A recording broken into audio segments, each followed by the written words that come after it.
Баршаға сәлем, достар, қалдарың қалай? Сіздермен бірге берекелі дастархан. Менің каналыма қош келдіңіздер.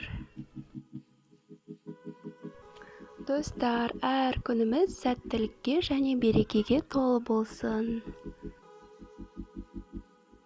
Мен бүгін сіздерге үйде ет бітіп қалғанда өте дәмді котлеттің, яғни гречкадан жасалатын котлеттің жасалу жолымен рецептімен бөлісемін. Достар, үйіңізде балаларыңыз гречкадан жасалған тамақты жемейтін болса, немесе ұнатпаса, гречкадан осындай етіп котлетті жасап берсеңіздер, міндетті түрде жейтін болады.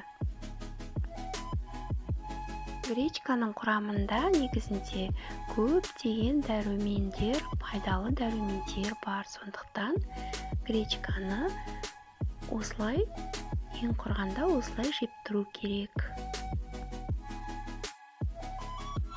Ал бісміллә деп біз ең алдымен керек заттарымызды дайындап аламыз. Ол үшін бізге гречка, қарақұмық, яғни пияз, жұмыртқа және картошка керек болады.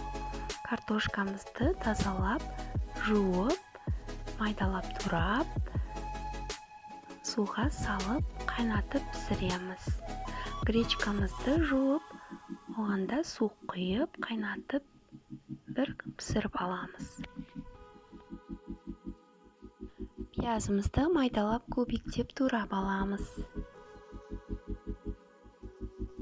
Міне біздің гречкамыз және картошкамыз қайнап жатыр. Сол аралықта біз пияз турап, дайындап аламыз.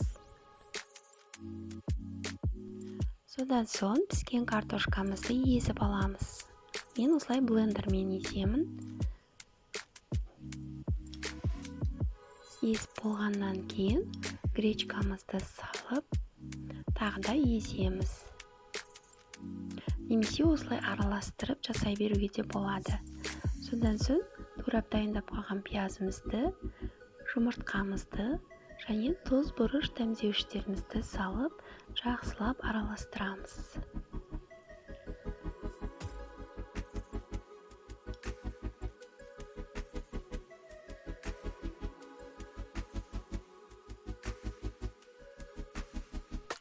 Мына осындай қоспа болады. Содан соң бір ыдысымызға панировочный сухариді салып, немесе ұн салып аламыз. Және қасықпен осылай шамалап котлетімізді қасықпен алып сухариға салсақ, сырты сухари болып, котлетіміз өте әдемі формаға келеді.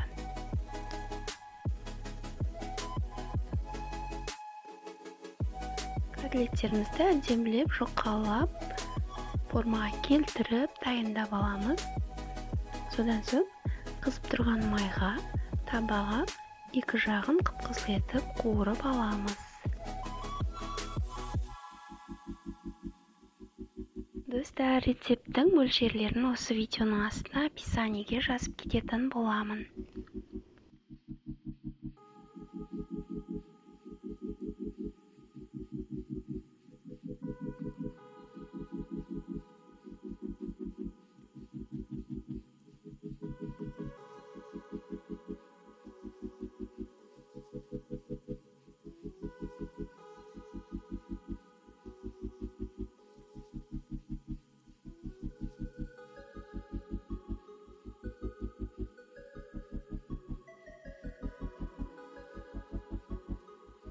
Міне достар, біздің гречкадан жасалған котлеттеріміз дайын. Өте әдемі, дәмі өте керемет болып шығады.